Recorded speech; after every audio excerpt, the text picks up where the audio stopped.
A little fact about me, guys, is before I was Yinz or Mac, I was Steel Maiden. And I called myself that because one of my favorite bands of all time is Iron Maiden, who I'm seeing in 2024, by the way. It's going to be a kick-ass show. And my favorite song by Iron Maiden is Run to the Hills. And that's exactly what the Pittsburgh Steelers did today in Seattle as we come away with our first win in Seattle in 40 years. And once again, another non-losing season for the Steelers, but this doesn't change anything as far as that reputation goes with Tomlin because it still stands with me. This team has to go on a deep playoff run for me to change my narrative on Tomlin. But you know what? This offense tonight, man, balled out big time. And I think everybody on the offense gets a game ball for tonight. What's going on, everybody? I am Mac, back with another video. First and foremost, Happy New Year, everybody. I just got back from the party. I'm not wasted, but I'm coming on here doing my recap. 30-23. The Steelers get the job done in Seattle this evening in Seattle. Like I said, our first win in Seattle in 40 years. And if you're new to the channel, do me a favor, like, comment, subscribe, follow on Instagram. Link is in the box below. What to say about this game, man? I mean, I didn't sit down and watch the entire game, even though it was on there. But I did see enough of it to come on here and give a recap of it. I got to tell you, the Pittsburgh Steelers were averaging 16 points a game in games that Kenny Pickett started. And with Mason Rudolph, I know it's only been 2 games, but with Mason Rudolph, the Steelers are averaging 32 a game with Mason Rudolph. So I mean, he's doubling what the Steelers put on the field as far as point production goes than what Kenny Pickett's done all season. And how anyone can sit down here and be like, yeah, Kenny Pickett should start next week against the Ravens because he's going to be healthy.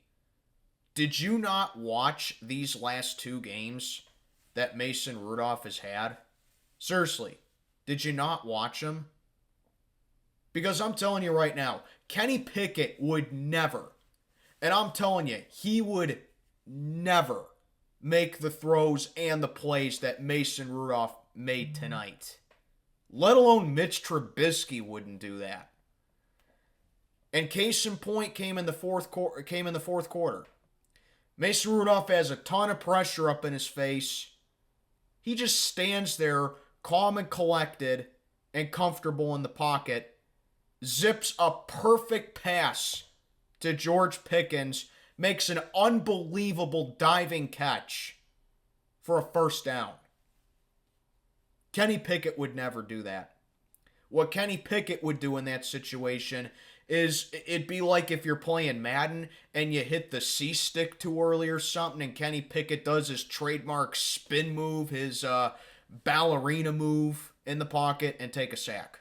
That's what Kenny Pickett would do. Not Mason Rudolph. Again, all game. Connecting on passes. Chemistry with his targets. Spreading the fortune around.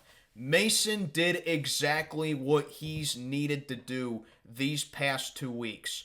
Now, do I think that he's a long-term guy for us? No, I still stand by that. But there's no way feasible that this guy should not be your starter next week and the majority of 2024 until we get another franchise quarterback. I'm telling you, Mason Rudolph has to be that guy.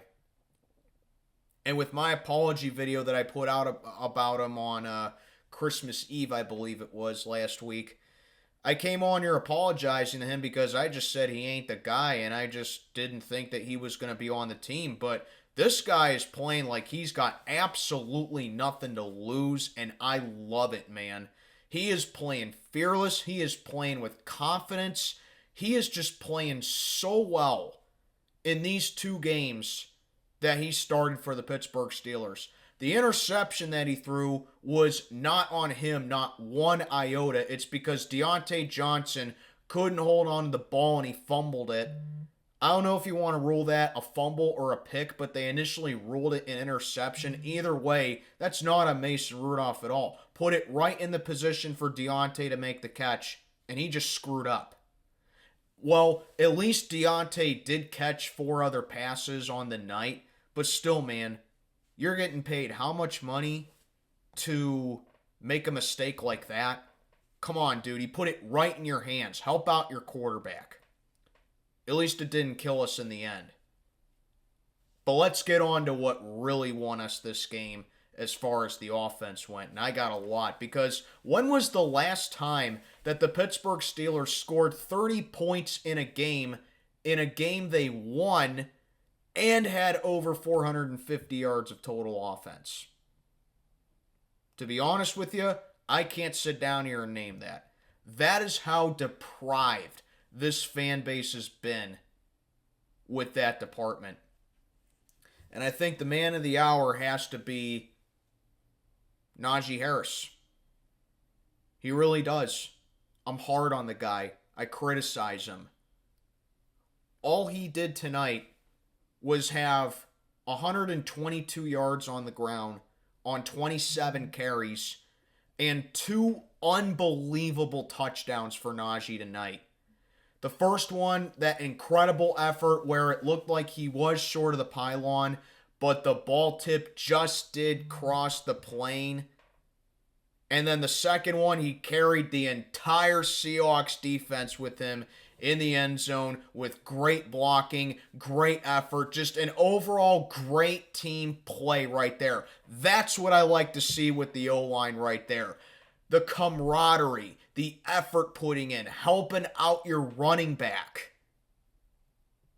What a play that was. He carried Seattle's entire defense. Jaylen Warren, rushing touchdown as well. Again, behind great blocking and an amazing drive. That's what I was talking about in my preview, man. You gotta make Seattle be methodical. You gotta make them play by the rules of Pete Carroll. And coming off a 3-and-out by the Seahawks in that game, the Steelers only went 14 plays, burned 8 minutes off the clock, and got a touchdown out of it. The yards after contact, the physicality, the effort, the stiff arms. It was the whole package tonight for the Pittsburgh Steelers. Mason Rudolph struggled early on in the game, yes, but there was a point where he was perfect in his pass attempts. He went like 10 out of 10 at one point after that. Didn't throw a touchdown pass, but he did what he needed to do to get this Steeler W tonight, and it meant a lot to him.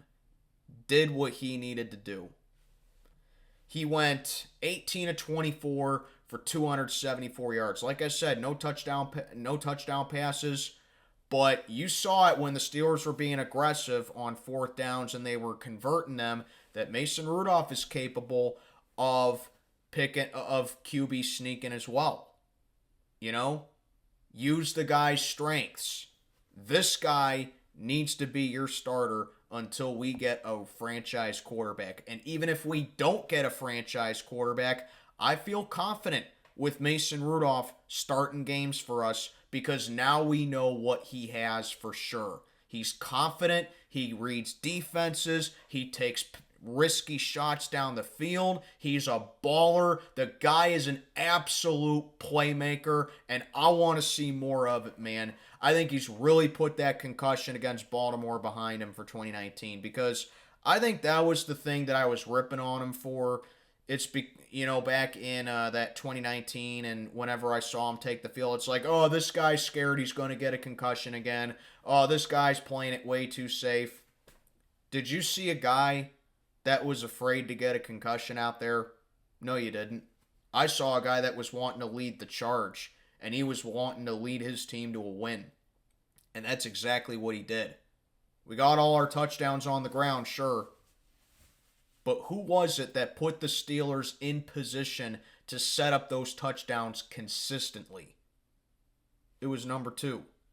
And he certainly is not number 2 in the sense that a lot of other people want to say. Now, of course, there are some bad things about tonight's game. Oh my goodness, these corners and this secondary in general is just hideous. Kept on allowing big play after big play. And Joey Porter Jr., this was like his worst game of his young career so far. Could not keep up with DK Metcalf all game. I mean, DK Metcalf had a monster game for Seattle. I mean, the secondary in general just, that was ugly what the secondary did. Still, I don't anticipate this team to make the playoffs. I just think that there's just too much for them to have. Because Jacksonville won today, Houston won today, Indy won today. So, let's be honest, Steeler fans, we're most likely not going to be in the playoffs. And you know what? It's like, I didn't think this was a playoff team for about a month now, so it's no big deal for me. But I got to tell you, we fix up that secondary. We need to draft we need to go center as well because Mason Cole is a scrub. More bad snaps by him. Okay, that's the only weak link of the O-line with him is Mason Cole. Broderick Jones absolutely pancaking a guy as well, but Broderick Jones is actually good. Phenomenal, I'll even say.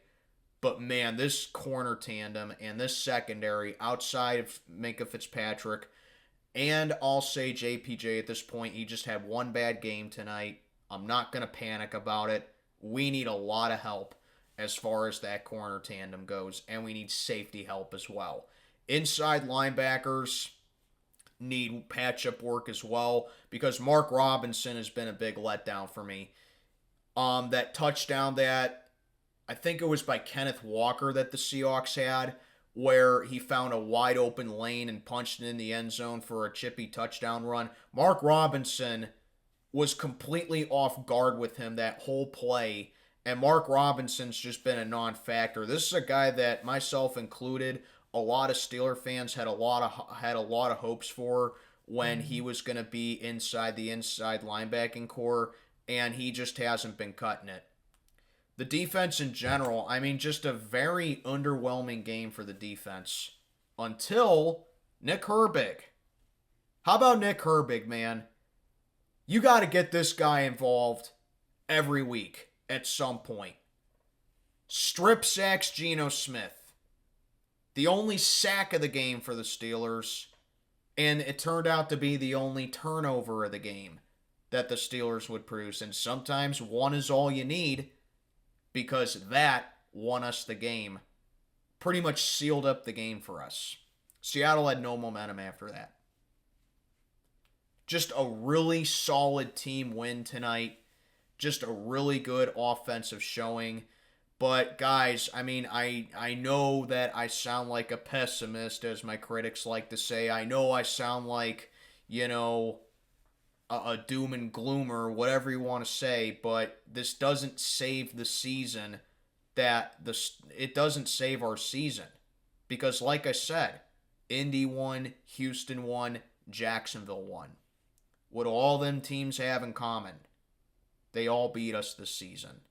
Okay? So in order for us to make the playoffs, we at least, and it's pretty much impossible to happen, okay?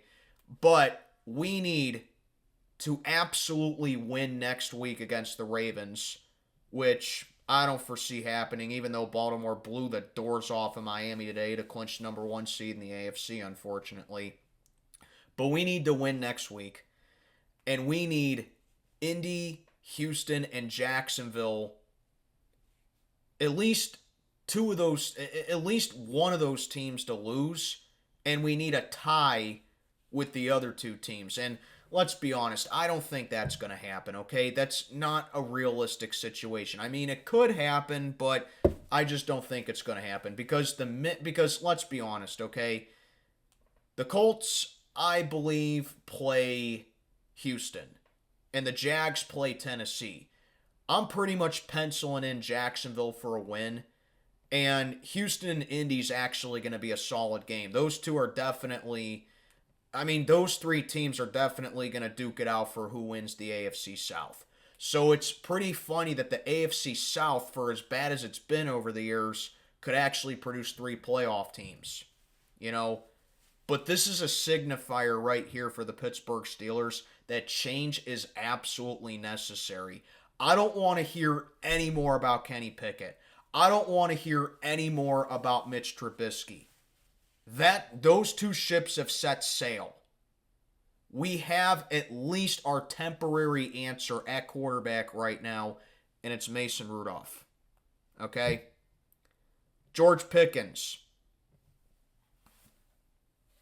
Great game for him tonight. 7 catches, over 100 yards receiving again. And I'll say it right now, George, you're balling out, man. You really are. You're really making that video that I put out about you a couple weeks ago age like milk. And I want that video to age badly. All I'm saying is, just put a button on it. I'll tell you guys this right now.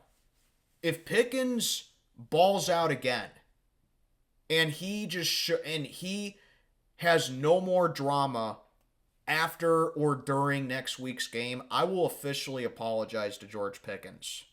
I will. It's sometimes that you need a kick in the ass to, get your head on straight and realize that it's a 53-man roster and, you're not going to get the ball every single time. But George Pickens played his ass off today. And I'm saying it right now. If he replicates that next week without any drama, I will officially come on here and apologize to him. But it still remains for me. I don't want him to act out. I don't want him to be a me-first player. Just keep doing what you're doing. And that's all I got to say. It was a nice win tonight. We're 9-7 on the season. Yet another non-losing season for Mike Tomlin, so make that 18 consecutive in a row. But it's like, what are you going to do with that? You get to the playoffs, what are you going to do with that? You got the non-losing season, Tomlin. Now it's up to you. If the Steelers get the help that they need next week to punch their ticket to the playoffs, it's up to you to show everybody that you can do something with a streak like that. And that's where I get on in with Mike Tomlin. Okay? But let me know what you think down in the comments below. Once again, Happy New Year, everybody. Ending the year off strong with a win over the Seahawks. And that'll do it for yours truly. I am Mac, checking on out for the day, checking on out for the year. I'll see yous in 2024.